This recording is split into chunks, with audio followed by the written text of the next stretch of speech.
Hello students, my name is Dr. Taki Scordis and this is going to be a very short presentation on Assessment 2. We're going to cover aspects of Assessment 1 as well, but I thought it would be a good idea for me to post a video so that at least you have some idea with what is going on with Assessment 2, what the format is going to be like, when the assessment is going to be opened, and what to expect from Assessment 2. So this video is going to cover all of those things. So with that in mind, let's get started. So to begin, let us go through the assessment dates, and let's also cover a little bit on what is happening with Assessment 1.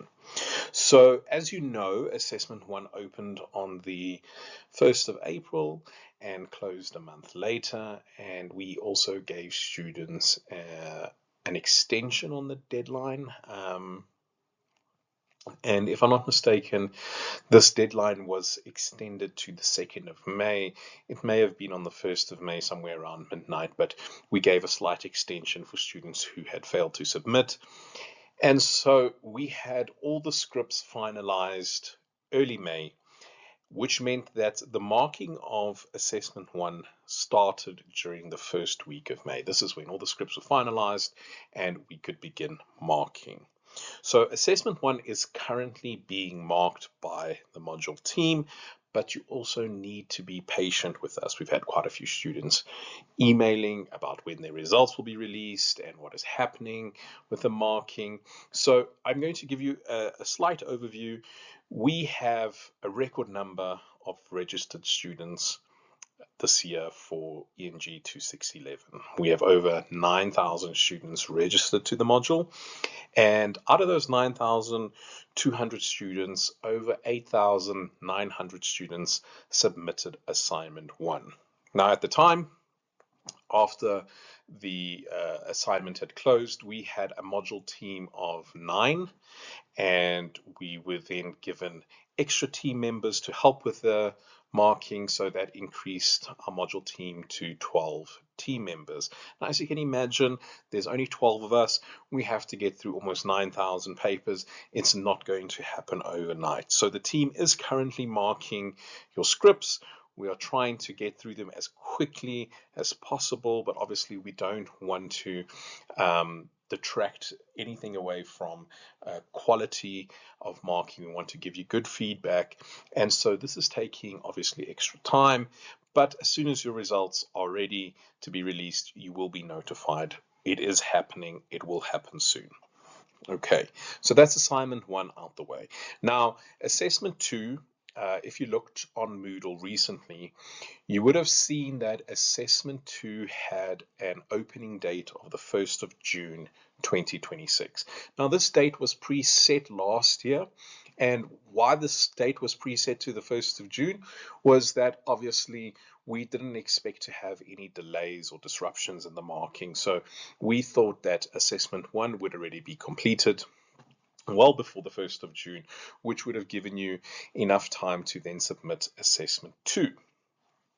Okay, so now we obviously, with whatever's happening with Assessment 1 and the delay with the marking, we have decided to try and extend Assessment 2 for as far back as we can push it. So we were initially hoping to get a date of somewhere between July and August for Assessment 2 to open, but we're not sure if we can achieve this. Okay, we don't have any control over when the assessments get opened. So we've been given a date of the 20th of June. Well, now the module team is querying this date. We would obviously like to try get Assessment 1 completely marked before opening Assessment 2, but we've been given a date of the 20th of June, which means that you can now start preparing for Assessment 2 to be open from the 20th of June. If this date changes, if it gets pushed back to July, we will notify you. But for now, prepare Assessment 2 as though it is going to open on the 20th of June. All right, so that should cover the date and the assessment dates for assessment 2, and it should also cover briefly what's happening with assessment 1 and the marking. So just know that assessment 2 is planned currently to open on the 20th of June. This could be moved to a later date. We are currently marking assessment 1, and if anything changes, we will let you know.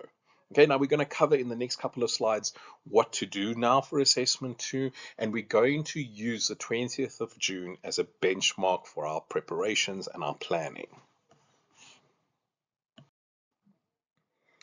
Right, so now let's cover the format of assessment 2. So assessment 2 is going to be a multiple choice assignment. This is called an MCQ. Some of you may already be familiar with this type of assessment. It is a multiple choice assignment. It is consisting of 25 questions. The total marks for assessment 2 is going to be 50. This means that each question will be worth 2 marks. So that's pretty straightforward. A thing to note with the MCQ, with this particular MCQ, is that this MCQ is going to contain 3 sections. So you'll have section A, section B, and section C. Now, section A and section B will each have a text that you will need to read through before you answer the question. So you need to use the text in order to answer the questions. Section A and section B each have 10 questions. So section A will have 10 questions on section A's text, and section B will have 10 questions on section B's text. Now, section C is more of a generalized section. You will need to study and revise units 3 and 4 in tutorial letter 501, as well as your prescribed book. It's also a good idea to perhaps cover units 1 and 2 in tutorial letter 501. This is just going to give you a foundational overview of the questions themselves, but the questions are focused on unit 3 and unit 4 as well as your prescribed book. So as long as you cover this, you should be fine. Section C only contains 5 questions, so in total we got 25 questions. All right. Now the next thing I want to bring to your attention is the format of assessment 2 is going to be a little bit different to a normal written assignment like you experienced with assessment 1. So for this assessment, you will only have 90 minutes to complete this assignment. So when you begin the assessment, there will be a countdown timer of sorts. So it's going to start a countdown as soon as you click start the assessment. Okay, and at the end of those 90 minutes, your answers are going to be submitted. So whether you've only answered one question or you've answered all 25, after 90 minutes, that assessment is going to be processed through Moodle automatically. Now, the day before the assessment opens, so again, we are assuming that the assessment is opening on the 20th of June. We are using this date for now. If anything changes, we're going to let you know, but for now it is the 20th of June. So the day before the assessment opens, that's going to be the 19th of June, we are going to upload a document. This document is going to be posted under announcements and under additional resources. And this document is going to contain the excerpts for section A and section B that you will need to answer those 20 questions. So 10 questions for section A and 10 questions for section B. You're going to need to read through those texts, and you're going to use that document to answer those questions. So you're going to be given this document, and it's going to be important for you, obviously, to read through those texts before you begin the assessment so that you are familiar with what the texts are saying and you have some sort of basic understanding. Okay, so we're going to cover this in more detail in the next slide. Right, let's continue with the format of assessment 2. So we know assessment 2 is going to be a multiple choice assignment. And as such, you are going to be presented with 4 options per question. It's going to be either A, B, C, or D. And in this MCQ, there is only going to be one option that is obviously correct. The other 3 options are going to be incorrect. You're not going to be put in a situation where A or D could be correct, and you can choose both. You will only be able to select one of the options, so you select the one that you think is correct and you move on to the next question. Now, a little bit differently from assessment 1 is that this assessment is still going to open within a window of time, so you will have, in this instance, 10 days to answer this assessment. The difference, however, is that you cannot open the assessment on the 20th of June and then complete the assessment on the 25th of June, right? So you have to decide on a day and a time within those 10 days where you can dedicate 90 minutes of your time to answer the questions. You will only have 90 minutes.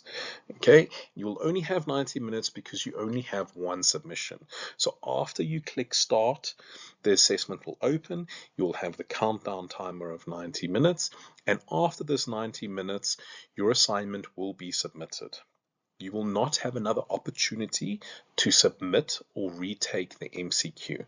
So you got to find a time and a place within those 10 days where you can give yourself a window of 90 minutes to sit down and answer the questions.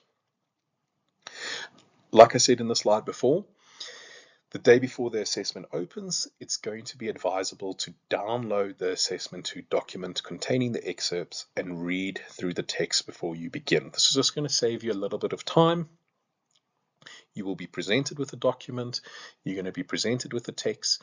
Why not just take a day or two just to read through them, familiarize yourself with what's being said in the text, and then when you're ready, start the assessment.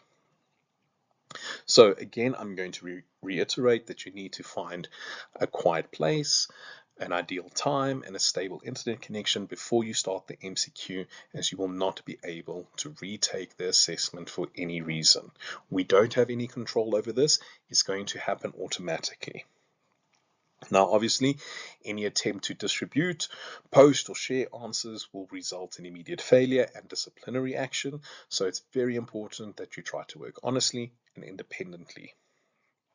Now, if you are running out of time, please do not leave your answers without a selection. So even a random selection still has a 25% chance of being correct, whilst a blank selection will guarantee naught for that particular question.